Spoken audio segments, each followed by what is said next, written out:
ශාසනාව තරණය.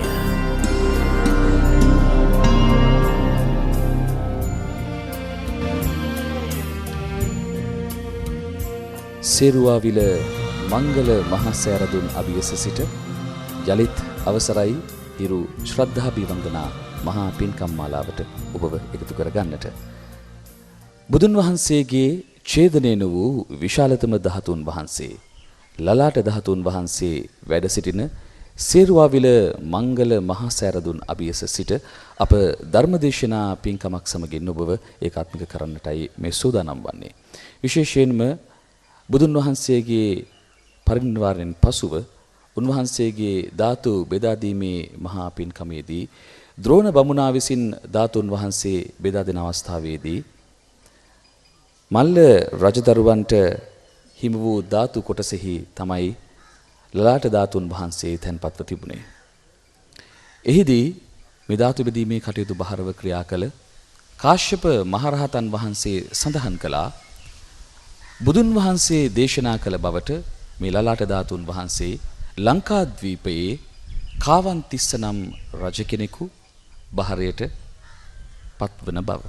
ඉතින් එකී බුද්ධ දේශනාව සිහිපත් කළ කාශ්‍යප මහරහතන් වහන්සේ ලලාට ධාතුන් වහන්සේගේ බහරකාරීත්වය උරුම කරගෙන ඉන් අනතුරුව මහරහතන් වහන්සේ සත් නමක් බහරේ ලලාට ධාතුන් වහන්සේ වන්දනයට ගෞරවයට පාත්‍ර වුණා. කාශ්‍යප මහරහතන් වහන්සේගේ පරපුරේ මහාදේව මහරහතන් වහන්සේගෙන් තමයි ලලාට ධාතුන් වහන්සේ ලංකාද්වීපයට වැඩමවීමේ මහා පින්කම සිද්ධ වෙන්නේ. ඉන් අනතුරුව මහානාග මහරජතුමාගේ සිට කාවන්තිස්ස රජතුමා දක්වා රජවරුන් සිව් දෙනෙකු බහරේ මේ ලලාට ධාතුන් වහන්සේ වන්දනයට ගෞරවයට පාත්‍ර වුණා. එකී ඉතිහාසයක් සහිත බුදුන් වහන්සේ සජීවීව ජීවමානව මෙහි වැඩ සිටිනා හා සමානව ලලාට ධාතුන් වහන්සේ සේරුවාවිල මංගල මහා සෑරදුන් අභියස මේ මංගල මහා සෑරදුන් මස්තකයේ වැඩ සිටිනවා. එවැනි වූ පින්බිමක සිට හිරු ශ්‍රද්ධාභිවන්දනාවේ ධර්මදේශනා පින්කම ආරම්භ කරන්නට අප සූදානම්.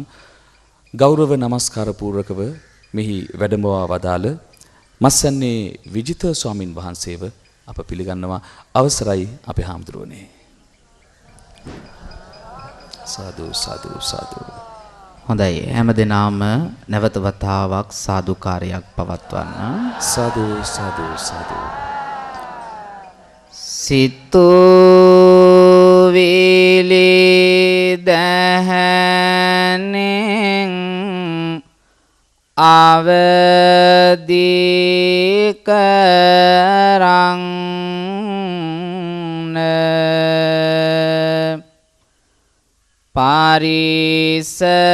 පරිසරයට ඔබේ සුවඳ දැනෙන්න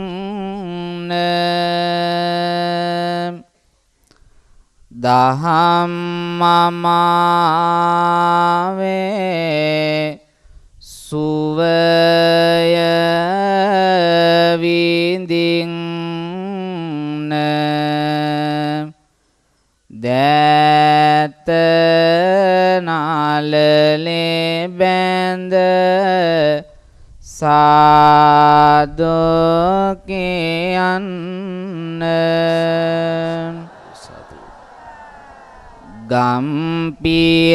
ගම්පියසේ මොදෝ සෙනෙහස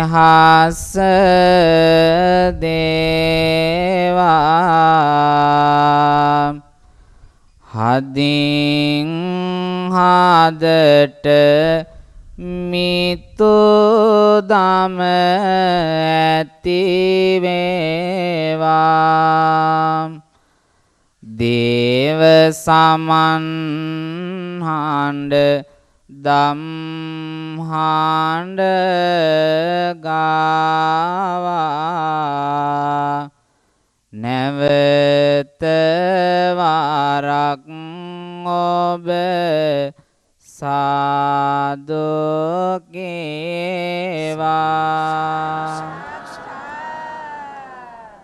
සමන්ත චක්කවාලේසෝ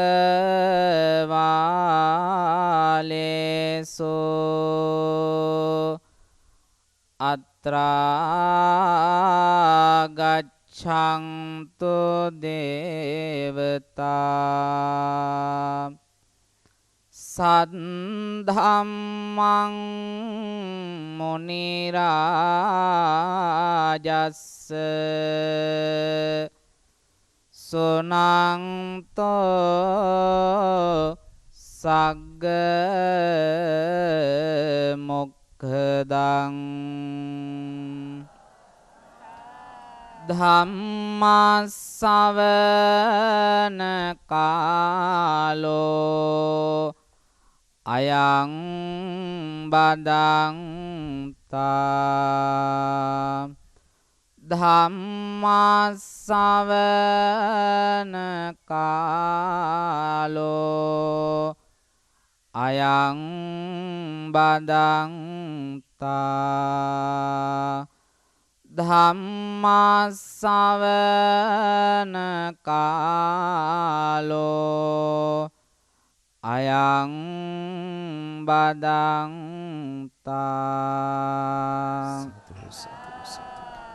නමෝ තස්ස භගවතෝ අරහතෝ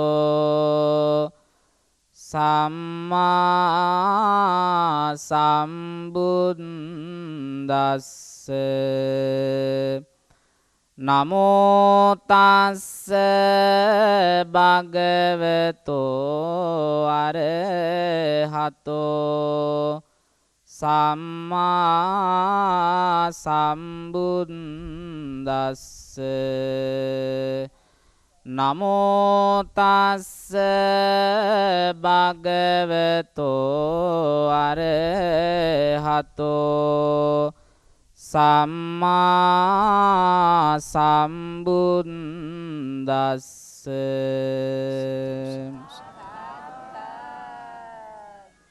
බ්‍රහ්මාති මාතා පිතරෝ පුම්බාචාරියාති වුච්චරේ ආහොනේයාච පුත්තානං පජාය අනුකම්පකාති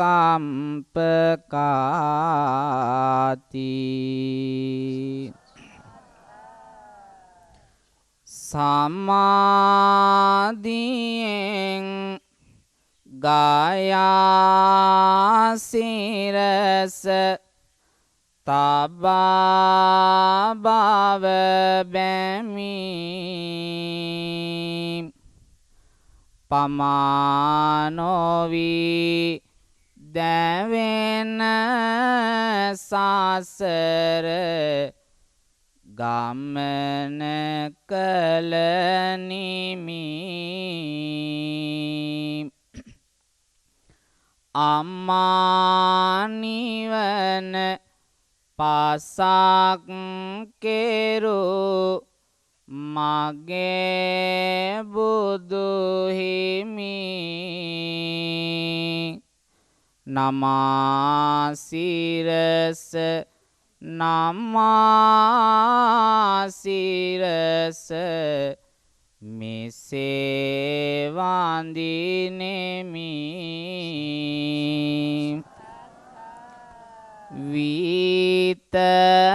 විතරාගි සමාධියේ කිරුල හිස දැරු විතරාග දෝස මෝහ නිබාද දොරෝ කෙරෝ ඈත සසර කල්ප ගණන් පාරමී පිරු දො නගා නලලේ තබා වන්දිමි ලෝතුරෝ.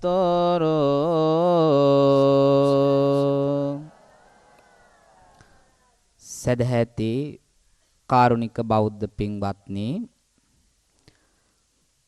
අද උතුම් වූ පොසොන්පුර 15ක් පොහොය දවස නිමිති කරගෙන සේරුවාවිල මංගල මහා චෛත්‍යරාජානන් වහන්සේ අභියස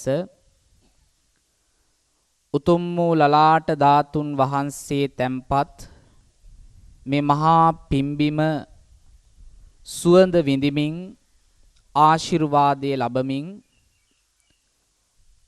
රටේ ජනතාව වෙනුවෙන් වටිනා මාධ්‍ය මෙහෙවරක් සිදු කරන හිරු ටීවී මාධ්‍ය ආයතනය විසින් සදැහැති ඔබ වෙනුවෙන් පිදෙන මේ උතුම් වටිනා වැඩසටහන සමගයි අද දවස පුරාම මේ පින්වත් පිරිස සම්බන්ධ වෙන්නේ. සදැහැති කාරුණික පින්වත්නි, තථාගත බුදුරජාණන් වහන්සේගේ උතුම් ධර්මය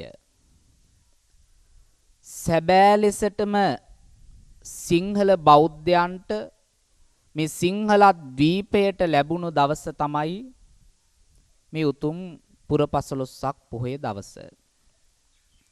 සැබවින්ම බෞද්ධයා තෙරුවන් සරණ යනු කුමක්ද කියන කාරණාව වටහාගත්ත නිවැරදි බෞද්ධයෙක් වෙන්නේ කොහොමද කියලා අපට කියලා දුන්න ඊටාම වටින දවසක් තමයි පොසොන්පුර 15ක් පොහොය දවස. ඒ උතුම් වටින දවසේ අද මේ පින්වත් පිරිසට උදෑසනින්ම පිදෙන දහම් පඬුර මෙලොව පරලොව ජීවිතයේ සුවපත් කරගන්න පුළුවන් විදිහේ ඊටාම වටින දේශනාවක් හැටියට ඔබේ ජීවිතයට එකතු කරන්නටයි මේ පින්බර අවස්ථාව අපි යොදාගන්නේ. පින්වතුනි, තථාගත බුදුරජාණන් වහන්සේ ධර්මය දේශනා කරපු දේශනා ක්‍රම කීපයක් තිබුණා.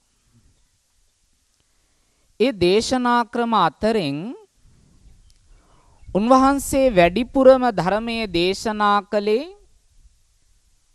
පටිපුච්ඡා ව්‍යාකරණීය සම්ප්‍රදායට අනුව. මොකක්ද මේ පටිපුච්ඡා ව්‍යාකරණය කියලා කියන්නේ? පටි කියන pāli වචනේ සිංහල තේරුම තමයි නැවත කියලා කියන්නේ. මොකක්ද පටි කියන්නේ? නැවත කියන තේරුම. පුච්ච කියන වචනේ තේරුම තමයි විමසීම කියලා කියන්නේ. එතකොට පටිපුච්ච කියන්නේ මොකක්ද? නැවත විමසමින් බණ කියන රටාවට ක්‍රමයට කියනවා පටිපුච්ඡා ව්‍යාකරණීය සම්ප්‍රදාය කියලා. නැවත විමසමින් බණ කියනවා කියලා කියන්නේ මම තනියෙන් බණ කියන්නේ. බණ කියන ගමන් දේශනා කරන ධර්මයේ පිළිබඳව නැවත අහනවා. ඒ කියන්නේ ප්‍රශ්න අහනවා. කමක් නැද්ද? ජීවිතේට ධර්මයේ වටිනාකම ලැබෙන්නේ ධර්මයේ හොඳට සාකච්ඡා කළොත් විතරයි. එහෙම නැත්තම් මට තනියෙන් බණ කියන්න පුළුවන්. එහෙම වුණොත් මොකද වෙන්නේ? මම බණ කියනවා, ඔබ නිදියනවා. එහෙම බණ කියලා වැඩක් නැහැ. ඒ නිසා මම බණ කියද්දි ඔබ බණ අහන්න ඕන. ඒකයි ධර්මයේ වටිනාකම. ඒ නිසා හැම දිනකෙම හදවතට ධර්මයේ වටිනාකමින් එකතු කරගන්න නම් හැමෝම කතා කරන්න ඕන. අපි වෙන තැනකදී කතා කරන්නේ වැදගත් දෙයක් නොවෙන්න පුළුවන්. ඕපදූප, කේලම්, මුසාබස්, පරුස වචන මේවා. හැබැයි අද මෙතන අපි කතා කරන්නේ වෙන කිසි දෙයක් ගැන නෙවෙයි. ධර්මයේ ගැන පමණයි. ඒ නිසා බුදුරජාණන් වහන්සේගේ දේශනාව තුල පැහැදිලි කරනවා නිවැරදිව දෙයක් ජීවිතයට එකතු කරගත්තු කෙනා තමයි නිවැරදි බෞද්ධයා බවට පත් වෙන්නේ. නැත්තම් නිවැරදිකමට බෞද්ධ වෙන පිරිස අතරේ නාමික බෞද්ධයෝ එහෙම නැත්තම් සර්ටිෆිකට් බෞද්ධයෝ සහතික පත්වලට බෞද්ධ වෙච්ච අයත් අපේ රටේ ඕන තරම් ඉන්නවා. අපි වෙන්න ඕන නියම බෞද්ධයෙක් වෙන එකද නමට බෞද්ධයෙක් වෙන එකද? නියම බෞද්ධයෙක් වෙන්න ඕන. නියම බෞද්ධකම අපට කියලා දුන්නේ කවුද? බුදුරජාණන් වහන්සේගේ ධර්මය තුලින් අපට කියලා දුන්නා නිවැරදි බෞද්ධයෙක් වෙන්නේ කොහොමද කියලා. හැබැයි ඒක අපට ලැබුණේ මිහිඳු මහරහතන් වහන්සේගෙන්. එතකොට ඒ ආభాෂය ලැබුණු දවස තමයි පොසොන් පෝය දවස කියලා කියන්නේ. ඒ වගේ වටිනාකමක් කියලා දුන්න දවසක මේ වගේ තැනක ඉඳන් ඔබට බණහන්න ලැබීම ගැනත් ඔබ සතුටු වෙන්න ඕන. එහෙමනම් පින්වතුනි දැන් බලන්න අපි අද දවසේදී නිවැරදි බෞද්ධයෙක් වෙන්නේ කොහොමද? අපි අයන්න ආයන්න දන්නේ නැතුව අම්මා කියලා ලියන්න බෑ. චතුරාර්ය සත්‍ය අවබෝධ කරගන්න ඉස්සෙල්ලා නිවැරදි බෞද්ධයෙක් වෙලා ඉන්න ඕන. ඒ වගේ තමයි හෝඩිය දන්නේ නැති කෙනාට අකුරු ලියන්න බැරි කෙනාට වචන ගලපන්න බෑ. වචන ගලපන්න බැරි කෙනාට වාක්‍ය ලියන්න බෑ.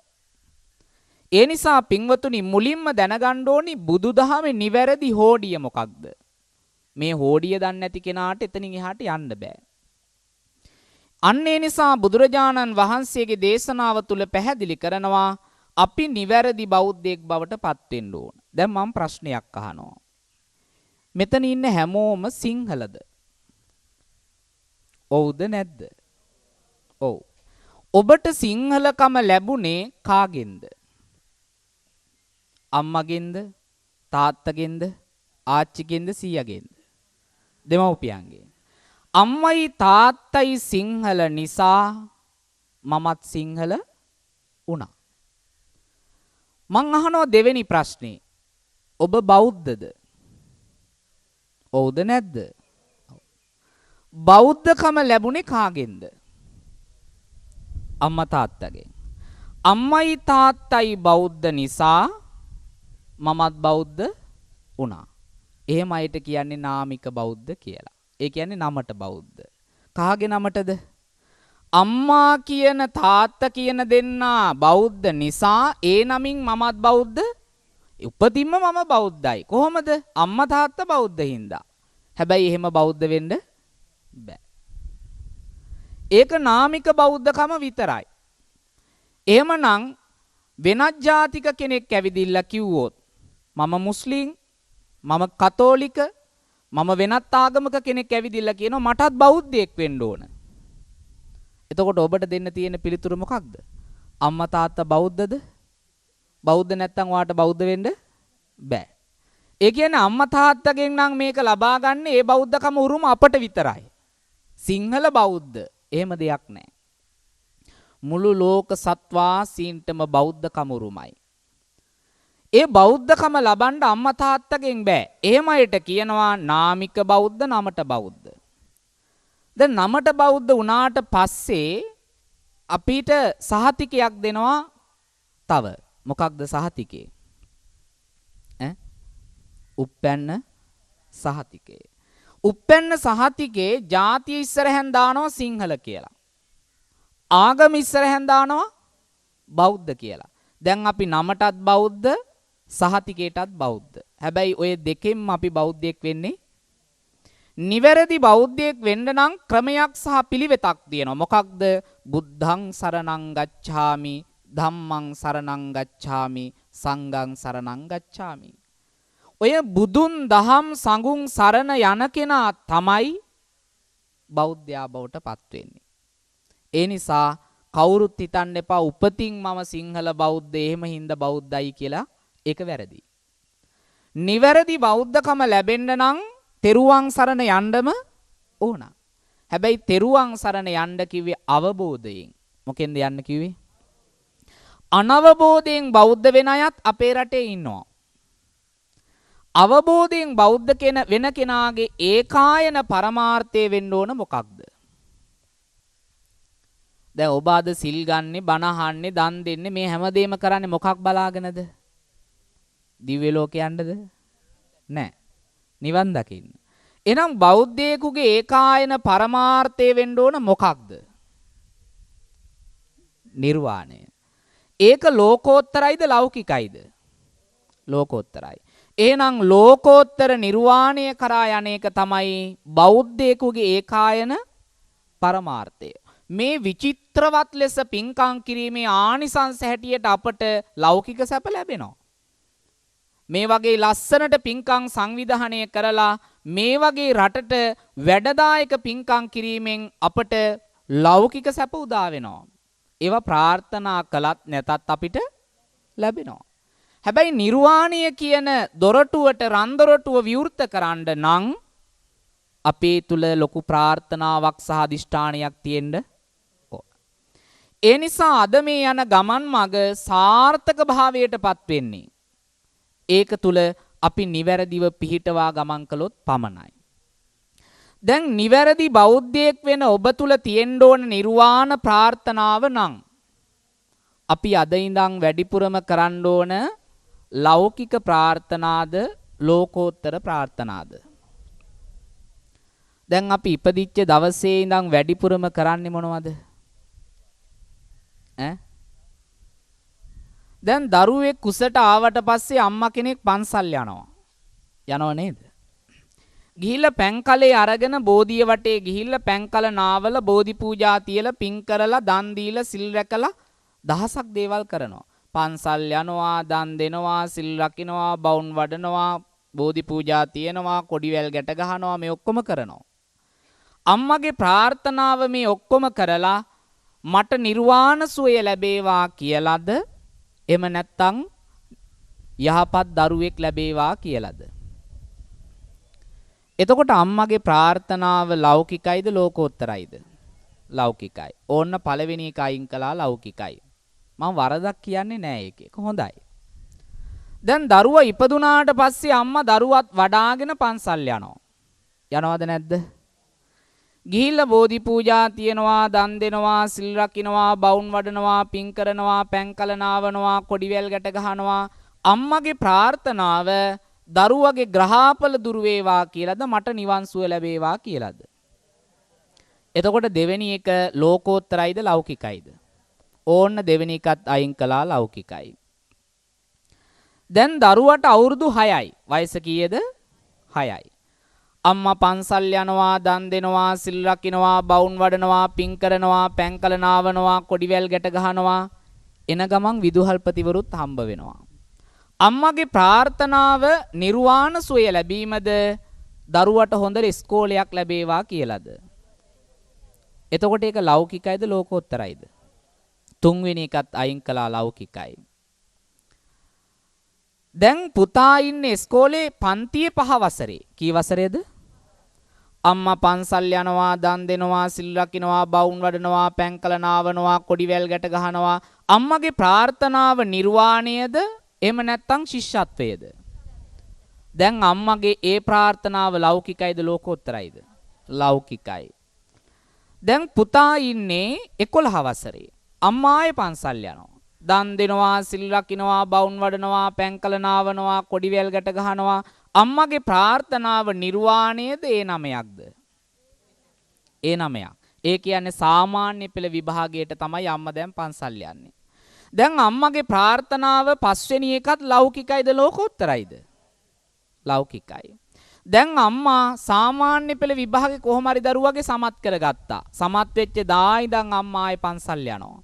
දන් දෙනවා, සිල් රකින්නවා, බවුන් වඩනවා, පැන්කල නාවනවා, කොඩිවැල් ගැට ගහනවා. අම්මගේ ප්‍රාර්ථනාව නිර්වාණයද ඒ 3ක්ද? ඒ කියන්නේ උසස් පෙළ සමත් වෙන්න ඕනේ කියලා. දැන් එතකොට 6 වෙනි එකත් ඕන් අයින් කළා. ඒකත් ලෞකිකයි. දැන් ඔන්න දරුවා උසස් පෙළ සමත් ප්‍රතිඵල ආවා. ආපු දවසේ ඉඳන් අම්මා ආයේ පන්සල් යනවා. දන් දෙනවා, සිල් රකින්නවා, බවුන් වඩනවා, පැන්කල නාවනවා, කොඩිවැල් ගැට ගහනවා. අම්මගේ ප්‍රාර්ථනාව නිර්වාණයද හොඳ විශ්වවිද්‍යාලයක්ද? එහෙනම් 7 වෙනි එකත් ලෞකිකයි තමයි. විශ්වවිද්‍යාලයට ගිහිල්ලා උපාධිය අරන් ගෙදරට ආපු දවසේ ඉඳන් අම්මා ආයේ පන්සල් යනවා. දන් දෙනවා, සිල් රකින්නවා, බවුන් වඩනවා, පැන්කල නාවනවා, කොඩිවැල් ගැට ගහනවා. අම්මගේ ප්‍රාර්ථනාව නිර්වාණ සුවයද?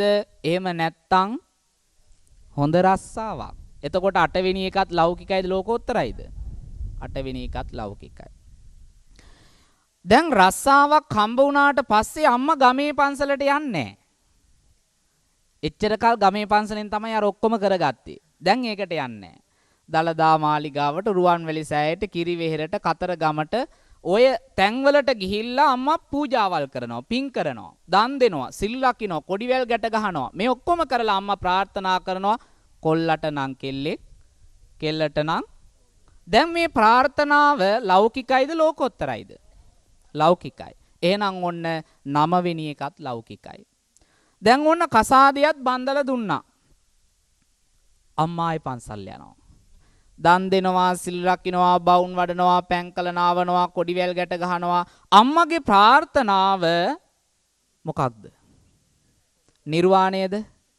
නෑ, ආයෙත් මුල එකම තමයි. මොකක්ද? මුණුබුරෙක් මිනිබිරියෙක් ලැබේවා කියලා ප්‍රාර්ථනා කරනවා. එතකොට මේ 10ම අම්මා කලේ ලෞකිකද ලෝකෝත්තරද? ලෞකික ප්‍රාර්ථනා. එහෙම නේද? දැන් අම්මගේ වයස අවුරුදු 60යි. වයස කීයද? 60 පෙන්නට පස්සේ කල්පනා කරනවා මෙච්චර කාලයක් මම පන්සල් ගියේ, දන් දුන්නේ, සිල් රැක්කේ, මේ ඔක්කොම කලේ දරුවෝ වෙනුවෙන්. හැබැයි මං අද ඉඳන් එහෙම කරන්නේ. දැන් මගේ දරුවෝ ලොකුයි, හොඳට ඉගෙනගෙන දරු සුරතල් බැලුවා. දැන් ජීවිතේ යන තැනට දෙයක් කරගන්න ඕන. ඒ නිසා මං අද ඉඳන් පන්සල් යනවා. මොකක් බලාගෙනද? නිර්වාණ සුවය බලාගෙන. දැන් අම්මගේ ප්‍රාර්ථනාව ලෞකිකයිද ලෝකෝත්තරයිද? බලන්නකෝ ඒකෙත් ඇති. ඒක ලෝකෝත්තරයි. ඇයි? අම්මගේ ප්‍රාර්ථනාව දැන් මොකක්ද? නිවන් දකින්න. එහෙනම් දැන් අම්මා පන්සල් යන්නේ මොකක් බලාගෙනද? නිවන කියන්නේ මොකක්ද? දැන් තියෙන ප්‍රශ්නේ. අපි මේ හැමෝම අද සිල් අරගෙන මේ පින් කරන්නේ මොකක් බලාගෙනද? නිවන් බලාගෙන. එහෙනම් නිවන කියන්නේ මොකක්ද? නිවීම. අපි ඔන්න අර්ථ එක එක්කෙනාට එක එක විදිහට කියන්න පුළුවන්. ඇත්තටම මොකක්ද මේ නිවන කියන්නේ? සිංහලයේදී නිවන කියන වචනය විසන්ධි කරනවා නී ධන වන. නී කියන්නේ උපසර්ගයක්, අර්ථයක් නැහැ. තවත් පදයක් එක්ක එකතු වුනහම තමයි අර්ථයක් එන්නේ. වන කියන පදයට සමානයි තෘෂ්ණාව. එහෙම නැත්නම් තුවාලය. මොකක්ද වන කියන්නේ? තෘෂ්ණාව. එහෙම නැත්නම් එතකොට වන කියන්නේ තෘෂ්ණාව නම් නිවන කියන්නේ මොකක්ද? තෘෂ්ණාව නැති කිරීම. සරලම අර්ථයෙන් කිව්වොත් තෘෂ්ණාව නැති කිරීම. තුවාලය සනීප කරගන්නවා කියන එක. එහෙනම් නිවන් දකින්නවා කියන්නේ මොකක් නැති කිරීමද? තෘෂ්ණාව නැති කිරීම. තෘෂ්ණාව නැති කිරීම. එහෙනම් දැන් උපාසකම්ම අවුරුදු 60 දී පන්සල් යන්නේ මොකක් නැති කරන්නද? ඔන්න හිතන්නකෝ වෙසක් පොයේ දවසේ උදේ පාන්දර නැගිටලා සිල් පිරුවටේ අඳගෙන බොහොම සාන්ත ඉඳුරන් නැතිව සෙමින් පාද තියාගෙන පන්සලට ගියා.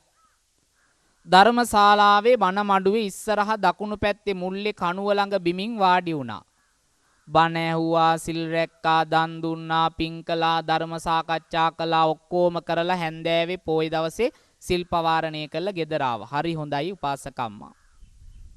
දෙවෙනි පොයටත් උදේ පාන්දරම නැගිට්ටා. දැන් මේ යන්නේ මොකක් නැති කරන්නද? තෘෂ්ණාව නැති කරන්න. ඔන්න සිල් පිරුවටේ දාගෙන පන්සලට ගියා. ධර්මශාලාවේ ඉස්සරහම දකුණු පැත්තේ මුල්ලේ කණුව ළඟ එදා ඉඳපු තැනින්ම වාඩි වුණා. බණ ඇහුවා, සිල් රැක්කා, දන් දුන්නා, ධර්ම සාකච්ඡා කළා, ගෙදර ගියා. ඊට පස්සේ තුන්වෙනි පොයට නැගිටිනකොට පැය භාගයක් පරක් වුණා. ඉතින් උපාසකම්ම සිල් පිරුවටේ දාගෙන හනිකට ඉක්මනින් පන්සලට ගියා. යනකොට ධර්මශාලාවේ ඉස්සරහා දකුණු පැත්තේ මුල්ලේ පෙර පොයවල් දෙකේම ඉඳපු තැන සීලවතී වාඩි වෙලා ඉන්නවා. දැන් උපාසකම්ම ළඟට ගිහිල්ලා මොකද්ද කියන්න ඇත්තේ? කමක් නෑ, ඔයා ඔතන ඉන්න, මං වෙන තැනක් බලන්නම් කියලාද? නැද්ද? එහෙනම් කොහමද? ඔය තියෙන අධ්‍යක්ීන් එක්කම ඔය තැන මගේ, ඔයාට ඕනනම් ඔයා වෙන තැනක් හොයාගන්න. මේ මුල්ල මගේ. මේ කොන්ක්‍රීට් කණුව ළඟ හැමදාම ඉන්නේ මම. ඒ නිසා මේ මුල්ල මගේ, ඔයාට ඕනනම් ඔයා වෙන තැනක් හොයාගන්න. දැන් උපාසකම්ම පන්සලට ගියේ මොකක් නැති කරන්නද? මට අමතක වුණා. උපාසකම්ම පන්සලට ගියේ මොකක් නැති කරන්නද? තෘෂ්ණාව නැති කරන්න. තෘෂ්ණාව නැති කරන්න පන්සලට ගියේ උපාසකම්ම පන්සලේ ක්‍රොන්කිට් කණුවත් මගේ කියලා අල්ලගෙන. දැන් උපාසකම්මට නිවන ළඟයිද දුරයිද? පේන තෙක්මානකවත් නැහනේ. ඇයි? පන්සලේ පොදු දේපලත් මගේ කියලා අල්ලන් ඉන්න උපාසකම්මට නිවන පෙනෙයිද? පේන්නේ නැහැ. ඒ නිසා හොඳට මතක තියාගන්න අපි පන්සලට යන්නේ අපේ කියලා මගේ කියලා අල්ලගන්න නෙවෙයි. මේවා මගේ නෙවෙයි කියලා අත්හරින්න. මං හරි ලස්සන දර්ශනයක් දැක්කා අද බණට වඩිනකොට මේ ස්ථානෙට. බණට වඩින්න පෙර මම වාහනයට වෙලා බලාගෙන ඉන්නකොට එක උපාසකම්මලා 3 දෙනෙක් පහලට ආවා. මෙතන. ඇවිදින්න මේ උපාසකම්මා එක්කෙනෙක්ගේ පිඟානට දානි අරගෙන ආවා. අරගෙන ඇවිදිලා අනිත් උපාසකම්මලාට පිඟානේ දානි තිබුණේ නැහැ. තමන්ගෙන් කොටසක් බෙදලා අර උපාසකම්මට දුන්නා. මං ඉඳපු වෙලෙත් අර මහතුරුන්ට කො බලන්න මොන තරම් ලස්සන දර්ශනයක්ද. මේක තමයි සීලය කියලා කියන්නේ. එහෙම නැත්තම් මට හම්බුණා ඔයාට ඔයි නම් ඔයා හොයාගන්න කියන එක නෙවෙයි. තමන්ට ලැබුණු පුංචි කොටසෙනුත් කොටසක් දුන්න තවත් කෙනෙකුට බලන්න මොන තරම් සීලයේ පිරෙන තැනක්ද. මේක තමයි පින්වතුනි නිවැරදි ශ්‍රද්ධාව කියලා බුදුරජාන් වහන්සේ දේශනා කළේ. නිවැරදි සීලය කියලා බුදුහාමුදුරුවෝ දේශනා කළේ. මොන තරම් වටිනකමක්ද ඒ තුල තියෙන්නේ. ඒ නිසා නිවන කරා යන පුජ්‍යලේ අවබෝධයෙන් ඒ දේ කරන්නම ඕන. එහෙම නැත්නම් ඒ සීලේ වටිනාකමක්. ඒ නිසා පින්වතුනි යම් පින්කමක් කරනකොට අවබෝධයෙන් ඒක කරන්න ඕන. ඒකයි කිව්වේ නිවන කරා යනකොටත් පන්සලට ගිහිල්ලා සිල් පිරුවටයක් දාගෙන බණ අහන්න බණ මඩුවේ වාඩි වුණාට වැඩක් නැහැ. අවබෝධයෙන් ප්‍රඥාවෙන් සිහි බුද්ධියේ තියාගන්න ඕන මං අද සිල් සමාදන් වුණු උපාසකම්මා කෙනෙක් කියන එක. එහෙම නැති වුණොත් අවබෝධයක් නැති වුණොත් ඒ සීලයෙන් වැඩක් වෙන්නේ. ඒ නිසා බුදුරජාණන් වහන්සේ පැහැදිලි කරනවා ජීවිතේ ලබන්න පුළුවන් නිවැරදි අවබෝධය. තෙරුවන් සරණ යන කෙනාගේ ඒකායන බලාපොරොත්තුව පරමාර්ථය වෙන්න ඕන වෙන කිසි දෙයක් නෙවෙයි. එහෙනම් මොකක්ද? නිර්වාණ සුවයෙන් සැනසීමමයි. ඒ නිවන කරා යෑමමයි. ඒ තුල ගමන් කරන සත්වයා නිවැරදිව මේ ලෝකයේ ජයග්‍රහණය කරා යනවා. ඒ ජයග්‍රහණය තමයි නිර්වාණ දොරටුව. දැන් ඔබත් මේ උත්සාහ කරන්නේ එතෙන්ට යන්නනේ. එහෙනම් අවබෝධයෙන් ප්‍රඥාවෙන් පින් කරන්න ඕන. එහෙම අවබෝධයක් නැතිව ශ්‍රද්ධාව පෙරදරි කරගෙන ප්‍රඥාව නැති අයත් ලෝකේ ඕන තරම් ඉන්නවා. දිනක් හාමුදුරුවෝ නමක් පිණ්ඩපාතේ වඩිනවා. වෙල මැදින් ගෙදරට ලං වෙනකොට උපාසකම් ඈත ඉඳන් බලාගෙන ඉන්නවා. උපාසකම් උදේ පාන්දර නැගිටලා අතුගගා ඉඳියේ. අතුගගා ඉන්න උපාසකම්ම දැක්ක ඈතින් අනේ හාමුදුරුවෝ කෙනෙක් පිණ්ඩපාතේ වඩිනවා. ගෙදරට ලං වෙන්න උපාසකම්ම ඉක්මනට අතු ගෑවා. ඇයි? දානි හැන්දක් බෙදන්න. කොහොමරි හාමුදුරුවෝ කඩුල්ල ළඟට වඩිනකොටම උපාසකම්ම අතු ගාලා ඉවර කළා. අතු ගාලා කඩුල්ලෙන් ගොඩ වෙනකොටම දුවගෙන ගිහිල්ලා දන ගහලා සාදු කියලා අර හාමුදුරුවන්ට වැන්දා. වැඳලා නැගිටිනකොට තමයි මතක් වුණේ අතු ගගා ඉඳපු ඉදලා හදිස්සියට හේතු කළේ වැඩපු හාමුදුරුවන්ගේ පපුවට. දැන් උපාසකම්මට ශ්‍රද්ධාව තිබුණා. හැබැයි ප්‍රඥාව තිබ්බනම් අතුගගා ඉඳපු ඉදලා හාමුදුරුවන්ගේ ඇඟට හේතු කරන්නේ කලබලයට වගේ දුවගෙන ගිහිල්ලා වැන්දට මොකෝ අතුගගා ඉඳපු ඉදලා හේතු කළේ වැඩපු හාමුදුරුවන්ගේ පපුවට. එහෙම පින් කරන අයත් අපේ රටේ ඉන්නවා. ඒ වගේම තමයි තවත් ප්‍රදේශයක ධර්මදේශනාවකට වැඩියාම සිවුරක් පූජා කරනවා. කෙනා කවුද කාටද පූජා කළේ කියලා වැඩක් නැහැනේ නේද? මේ සිවුර පූජා කරන්නේ හිස මත තියාගෙන ඇවිදින්න. අපි සරලව ගම්මකෝ සිරියාවති උපාසකම්ම කියලා නමක්. දැන් සිරියාවති උපාසකම්ම හිස මත තියාගෙන ඇවිදින්න මේ සිවුර පූජා කරනවා හාමුදුරුවන්. පූජා කරන ගමන් කියනවා ඔබ වහන්සේ රූපවාහිනියේ දකින්නකොට මං හැමදාම හිතනවා මගේ අතින් සිවුරක් පූජා කරන්න ඕන කියලා. ඒ නිසා මං මගේ අතින්ම මහපු සිවුරක් ඔබ වහන්සේට අරගෙන ආවා. අනේ හාමුදුරුවනේ මේක ඔබ වහන්සේ පොරවන්නම ඕන කිව්වා. දැන් මේ සිවුරත් බොහොම පිං කියලා අරගෙන හාමුදුරුවෝ පන්සලට ඇවිදින්න මේක පොරවගෙන ඊළඟ දවසේ බණට වඩිනවා. පොඩි හාමුදුරුවෝ ඇවිත් කියනවා වඩින්න එපා හාමුදුරුවනේ. ඇයි? හරියටම පිටමැද ගහලා තියෙනවා සිරියාවතී උපාසිකා මාතා විසින් දෙමව්පියන්ට පින් පිණිස මෙම සිවුර පූජා කරන ලදී. දැන් මේ සිවුර පොරවගෙන පාර යන්න පුළුවන්ද? අපේ රටේ මිනිස්සු ආන් සීලගේ සාදු යනවා කියයි. ඒ නිසා පින්වතුනි යමක් පූජා කරනකොට ඒක අවබෝධයෙන් කරන්න ඕන. එහෙම නැත්නම් ඒ පූජා කරන දේ ආනිසංස ලබන්න සිරිපාල මහත්තයා පහනක් පූජා කරනවා පන්සලට අවුරුදු 50 කීයේදීද? පූජා කරනකොට නම ගහනවා සිරිපාල මහතා විසින් දෙමව්පියන්ට පින් පිණිස මෙම පහන පූජා කරන ලදී. මෙයා අවුරුදු 20කට පස්සේ පන්සල ළඟින් යනවා. අවුරුදු කීයකට පස්සේද? යනකොට අලුතින් ආපු පන්සලේ දායක කට්ටියයි අලුතින් වැඩපු හාමුදුරුවෝ එකතු වෙලා පරණ පහන් වැටවල් අයින් කළා අලුතින් සුදු යකඩ පහන් වැටක් හදනවා. සරමත් කැහිපට ගහගෙන ගියා හාමුදුරුවෝ ළඟට. ගිහිල්ලා අහනවා සිරිපාල උන්නේ නැහැ. කෝ මගේ පහන? කාගේ පහනද? මගේ පහන. එතකොට අවුරුදු කීයකට පස්සේ දහන්නේ? 20කට පස්සේ. දැන් උපාසක මහත්තයා මෙච්චර දවසක් පන්සලට පහන පූජා කළාද? එහෙම නැත්නම් තාමත් ඒක සිරිපාලගේ පහනද? තාමත් සිරිපාලගේ පහන පූජා කළා නම් ඕක මගේ වෙන්නේ. මගේ පහන කෝ කියලා අහන්න බෑනේ පන්සලට ගිහලා. ඒක දුන්නට පස්සේ මගේ ඒක දුන්නහම අතහැරියන් ඒක ඉවරයි. ඒ නිසා සමහරු දෙනකොට දෙනවා හිස මත තියාගෙන පුංචි වරදක් වුණාම දුම්බත් ඇටේ ඉඳගෙන බනිනවා. ඒක තමයි අද අපේ රටේ තත්ත්වය. නමුත් ප්‍රඥාව තියෙන මිනිස්සයා එහෙම කරන්නේ අවබෝධයේ ජීවිතේ තියාගන්නකොට කවදාවත් එහෙම වෙන්නේ නැහැ පින්වතුනි. ඒ නිසා ජීවිතේ නිවැරදි අවබෝධය ඇති කරගන්න ඕන. දැන් වෙසක් පොසොන් සමරන කාලයක්. පින්කම් කරනවා හැබැයි ගොංකම් නමින්. ඇයි? මන් දැක්ක දෙයක් කොළඹ මමත් ඉන්න නිසා වෙසක් බලන්න යනකොට අපේ මහත්තුරු නෝනලා දරුවෝ උපාසකම්මලා මේ දහසක් වැරදි කරනවා. දැන් බුදුරජාණන් වහන්සේ ඉපදිච්ච එක අපිට ලොකු සතුටක්. ඒක සතුටු වෙන්න පුළුවන් දවසක්. බුදු වෙච්ච එක අපිට ලොකු සතුටක්. හැබැයි පරිණිරවාණය කියන එක අපිට සතුටක් නෙවෙයි. ඒක ධර්ම සංවේගය උපදවන්න ඕන දවසක්.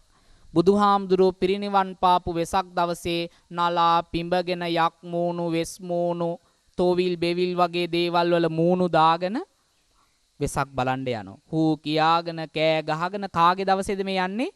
සම්බුද්ධ පරිනිර්වාණය සිදු වෙච්ච දවසේ. එතකොට බෞද්ධයා කියන කෙනා මේ අවබෝධයෙන්ද පින්කම් කරන්නේ? නෑ. ඒ තුලින් මහා කුසල කර්මයක් සිද්ධ කරගන්නවා. ඒ නිසා මේ පොසොන් කාලේ අනුරාධපුරයේ මේ පිම්බිම් වලට මහා සෙනගක් එකතු වෙන දවස්. ඒ නිසා අවබෝධයේ ප්‍රතිපත්තිය වර්ධනය කරන්න හැම වෙලාවකම උත්සාහ කරන්න ඕන. මේ ගමන් මග යන්න අපට නිවැරදි දහම් මග කියලා දෙන්න ඕන වෙන කවුරුවත් නෙවෙයි. අපේ ආදරණීය අම්මා තාත්තා.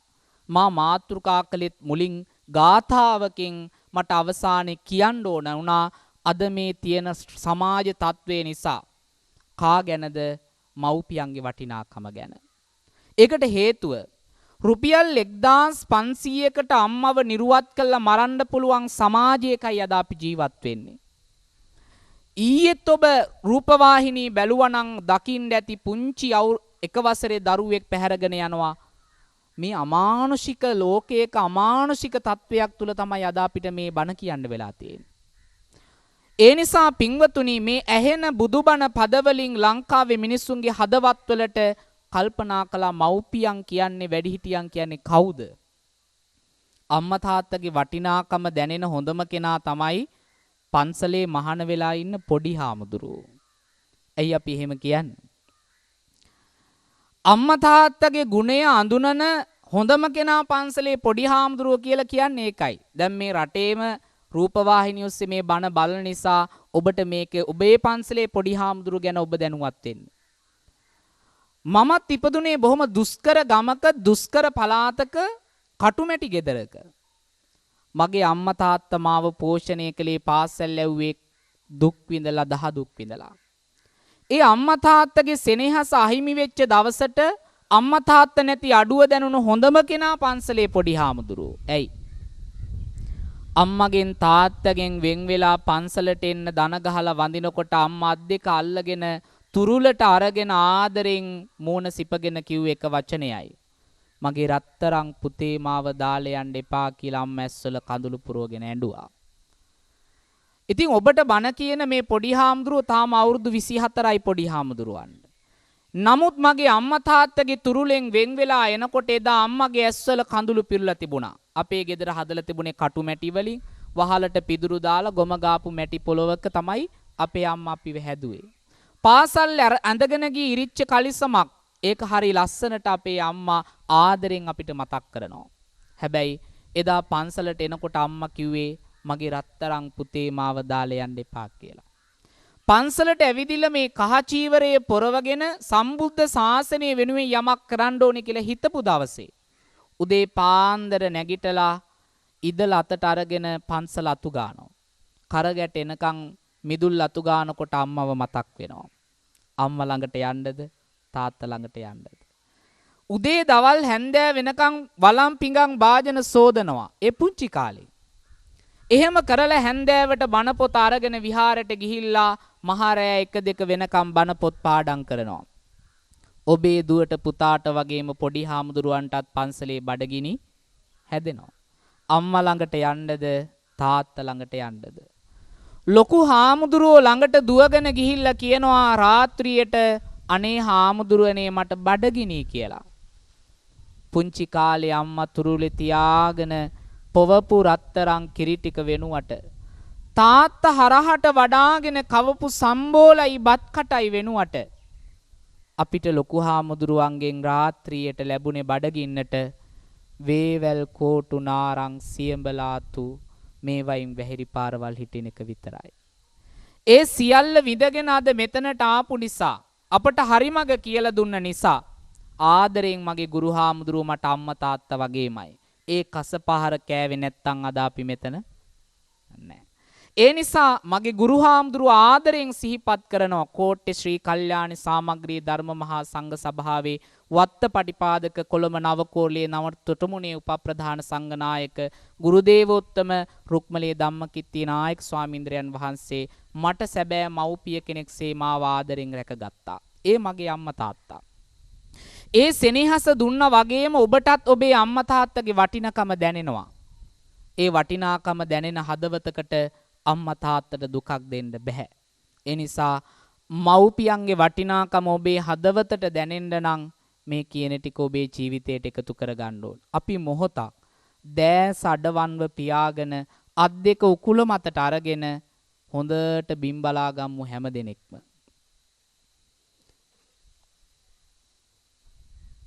දෑස් අඩවන්ව පියාගෙන බිම් බලාගෙන අත් දෙක උකුල මතින් තියාගෙන බොහොම මනස නිදහස් කරලා සෙනෙහබර ආදරණීය අම්මගේ රූපය තාත්තගේ රූපයේ දැස් ඉස්සරහා මවා ගන්න.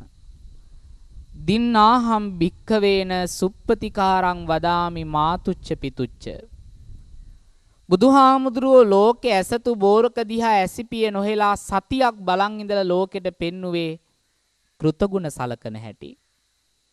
අපේ අම්මා තාත්තා වෙනුවෙන් අපි මොන තරම් දේවල් කරන්න ඕනද කියලා මොහොතක් ඔබ සිතලා බලන්න පින්වතුනි. මොකද මේ ලෝකේ අපි වෙනුවෙන් දුක් විඳපු කැපකිරීම කරපු ඒ වගේ උත්තමාවියක් උත්තමයෙක් අපේ ජීවිතේ කවදාවත් අපට හමු වෙන්නේ නැහැ. ඔබ දන්නවද? ඔබගේ මනසට හොඳට ඒ ආදරණීය අම්මගේ රූපේ තාත්තගේ රූපේ මවාගෙන හිතන්න. කුසට කලලයක් විදිහට අම්මගේ කුසට අපිව ආපු දවසේ ඉඳන් අම්මා කෙනෙක් මිරිස් රහට කෑම ටිකක් කෑවේ නෑ පුතේ. මගේ කුසේ ඉන්න දරුවට දැවිල්ල හැදෙයි කියලා. අම්මා උණු වතුර ටිකක් බිව්වේ නෑ පුතේ මගේ කුසේ ඉන්න දරුවට රස්නි දැනේ කියලා. අම්මා හයියෙන් පාදිතිය ලැබිද්දේ නෑ පුතේ මගේ දරුවට රිදෙයි තුවාල වෙයි කියලා. 9 මාසයක් අම්මගේ කුස තුල ඔයාව දරාගෙන ඉද්දී අම්මගේ කුස තුල පයින් ගහලා දඟලලා හැරෙනකොට අම්මා කුස අල්ලගෙන වේදනාව විඳ පුතේ. ඔබව බිහි කරන වෙලාවේ අම්මා ඉස්පිරිතාලේ ඇඳ වියලා අල්ලගෙන ලේවිලක් මැද අම්මා ඔබව බිහි කරන්න වින්දේ ප්‍රසූත වේදනාව මේ සංසාරේ කවදාවත් වචනවලට කියන්න බෑ මගේ පුතේ. එදා අම්මගේ පපුවට දැනිච්ච වේදනාව උහුලගෙන ඔබව බිහි කරලා ඔයාගේ මූණ දැක්කහම අම්මට අර වින්ද වේදනාවල් ඔක්කොම අමතක වුණාලු. තුරුලට අරගෙන හරහට වඩාගෙන අම්මගේ තනපුඩුව කටේ තියලා රතු පාට රුහිරය සුදු පාට කිරි කරලා අම්මා පිට පෙව්ව පුතේ. ඒ මව් කිරි ටික බීලා ටික ටික වැඩෙන ඔයාලා මහරෑ 1ට 2ට 3ට 4ට නැගිටලා අඬන වාරයක් ගානේ අම්මා රෑ එළි වෙනකන් නිදි වරාගෙන ඔබව නිදි කළා පුතේ. උදේ පාන්දර 3ට 4ට නැගිටලා බත් ටික උයලා කෑම පෙට්ටිවලට බෙදලා පාසල් අඳින ගවුම කලිසම කමිසේ මැදලා අන්දවලා අතින් අල්ලගෙන අම්මා පිව පාසලට එක්කන් ගියා. හැන්දෑවට ගිනි කාස්ට් අවුවේ අම්මා දවල්ට බලාගෙන ඉන්නවා මගේ දුව දැන් එයි මගේ පුතා දැන් එයි පාසල් ඇරිලා. ගෙදරට ආපු ගමන් බත් පිඟාන බෙදලා අතට දීලා අම්මා ඔයා කන හැටි බලාගෙන ඉන්නවා. කවදාවත් ඇහුවද පුතේ මගේ අම්මා කාලද ඉන්නේ කියලා? අපිට ඒව අහන්න මතක නෑ. සමහර දාට අම්මා වළඳ අඩියේ තියෙන දංකුඩ ටික හූරලා තමන්ගේ කුසගින්දර නිවා ගන්නවා. සමහර දාට ඔබේ සෙනෙහබර අම්මා ඇල් වතුර ටිකක් බීලා කුස පුරව ගන්නවා. එහෙම කරලා ඔබව උස්මහත් කරලා හරි මගේ ඇව්වට පස්සේ දරුවෝ අම්මා තාත්තට කතා කරන්නේ උඹ බං බොලං තෝ කියලා. අම්මා එකක් කියනකොට දුව 10ක් කියනවා අම්මට. වැරද්දක් පෙන්නනකොට අම්මට එකට එක කියලා බනිනවා, සැර කරනවා, ගස්සනවා, රවනවා. ඒත් අම්මා කවදාවත් ඔයාට වෛර බැන්දේ නෑ මගේ පුතේ. ආදරණීය අම්මේ තාත්තේ. සෙනෙහසින් අපිව හදලා ආදරෙන් උස්මහත් කළා හරි මඟ පෙන්වලා යා යුතු මඟ කියලා දීලා අපිව නිසි මඟට යොමු කළ සෙනෙහබර අම්මා තාත්තගේ ගුණය සදාකාලිකයි. උදේ පාන්දර කහට උගුරක් තේ කෝප්පයක් බීලා වැඩට යන තාත්තා උදැල්ල අරගෙන අහස දිහා බලාගෙන කුඹුර හේන ගොවිතැන් ටික කරන්නේ තාත්තගේ බඩ පුරව ගන්න නෙවෙයි. අපට කන්න බොන්න දෙන්න ඕන නිසා. අපේ කුසගින්දර නිවන්න ඕන නිසා. එහෙම කරන ආදරණීය තාත්තා සමහර දාට වැඩ ඇරිලා ගෙදරට එන්නේ මහරාත්‍රිය වෙලා. එතකොට අපි හොඳටම නිදි. ළඟට ඇවිත් රෙද්ද පොරවල මූණ ඉඹලා ආදරෙන් අහනවා අම්මගෙන් මගේ දුවාද කාලද ඉන්නේ මගේ පුතාද කාලද ඉන්නේ කියලා. ඊට පස්සේ තමයි තාත්තා බත් පිඟාන අතට ගන්නෙ. එහෙම දුක් විඳින අම්මා තාත්තගේ සෙනෙහස අපට කවදාවත් වචනවලට කියන්න බෑ. ඒ නිසා අපි හදවතින් ප්‍රාර්ථනාවක් කරමු අද සිල්ගත්තු මේ උතුම් පොසොන්පුර 15ක් පෝය දවසේ ලලාට ධාතුන් වහන්සේ වැඩ සිටින මේ අසිරිමත් මංගල මහා සෑරදුන් අභියස ඉඳගෙන මගේ රත්තරන් මව්පියෝ දෙන්නා උතුම් නිර්වාණ සුවයෙන් සැනසේවා කියන පැතුම හැමෝම දෑත නලල මතට අරගෙන වැඳගෙන සෙනෙහසින් මේ විදිහට ප්‍රාර්ථනා කරමු ආදරණීය අම්මා තාත්තට. දස මාසයක් කුස තුල මා දරුවා අම්මා රතුලේ සුදු කිරි කරලා පෙව්වා මගේ අම්මා.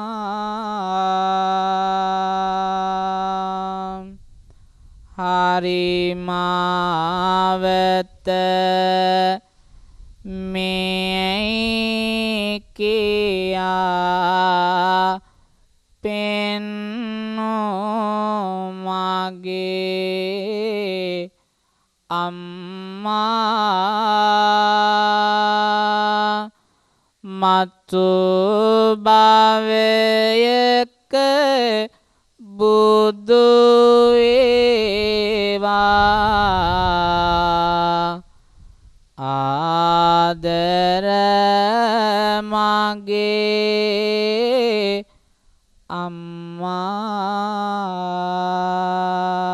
අම්මා පුංචි කාලේ මගේ අතින් වැරදි වුණා අම්මේ හිතරි දෙනා වචන කියලා ශ්‍රවන්න ඇති අම්මේ ඒ සියලුම වැරදිවලට සමාවෙන්න අම්මේ මේ පිංගෙන මතු බුදු භවේ ලබා ගන්න අම්මේ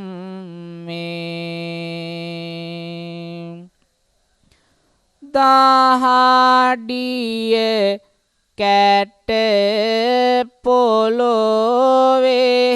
පොළොවෙලා දුක් විඳේ මගේ පියා ගිනි අවුවේ වැඩ කරලා මුදල් සෙව්ව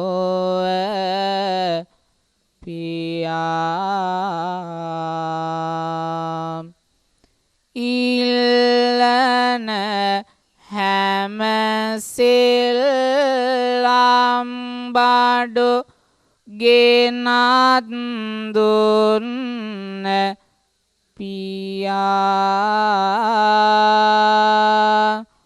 මතු භවයක බුදු වේවා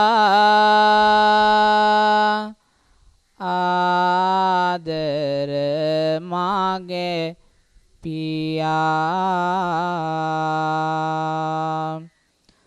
නුඹටත් මම වැරදි කළා ආදර මගේ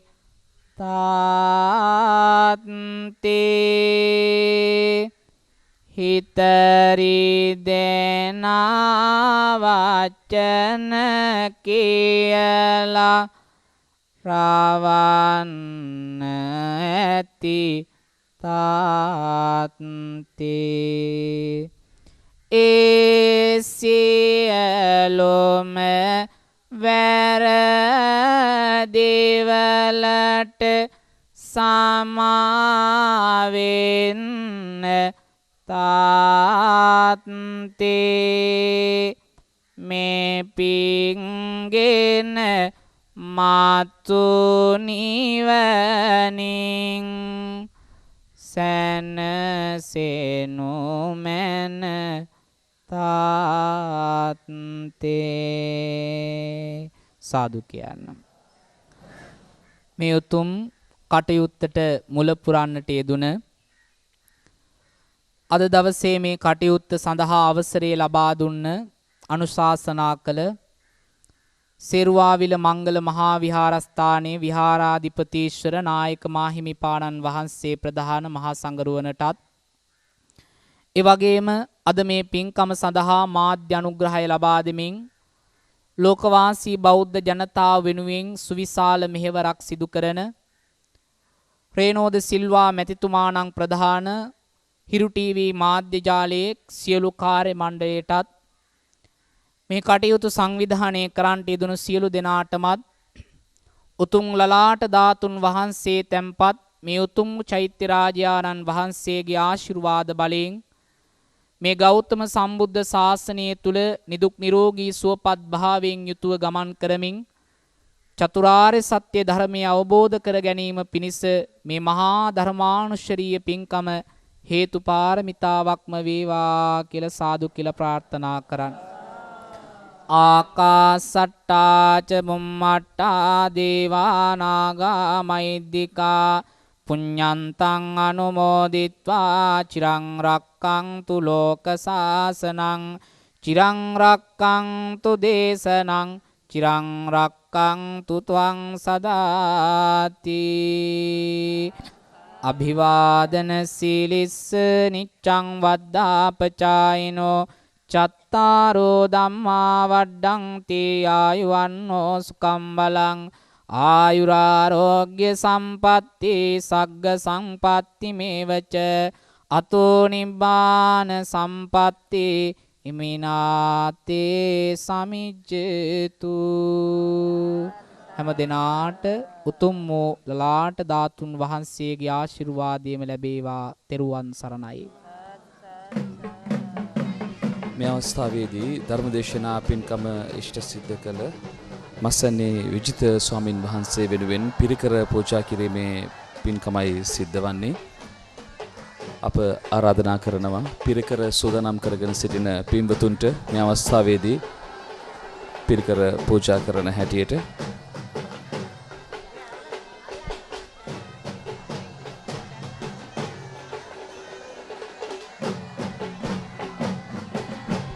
ඓතිහාසික සේරුවාවිල මංගල මහසෑ මළුවේ සිට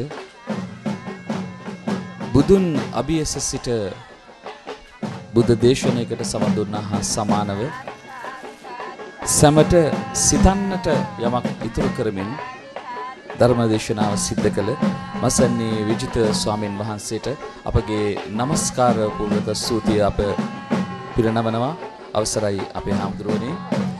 හිතවතුනි, අප ධර්මදේශනාවෙන් මේ ආකාරයෙන් ධර්මදේශනය නිම කරමින් නැවත වතාවක් අප ප්‍රධාන පාලක මැදිරියට යොමු වෙනවා. ඉන් අනතුරුව අප නැවතත් හිරු ශ්‍රද්ධාභී වන්දනා මහා පින්කම සමගින් සේරුවාවිල මංගලස් මහසෑරදුන් අභියස සිට නැවත ඔබව හමුවන්නට බලාපොරොත්තු වෙනවා. අප එතෙක් කෙටි විරාමයක් වෙනුවෙන් ප්‍රධාන පාලක මැදිරියට යොමු වෙනවා.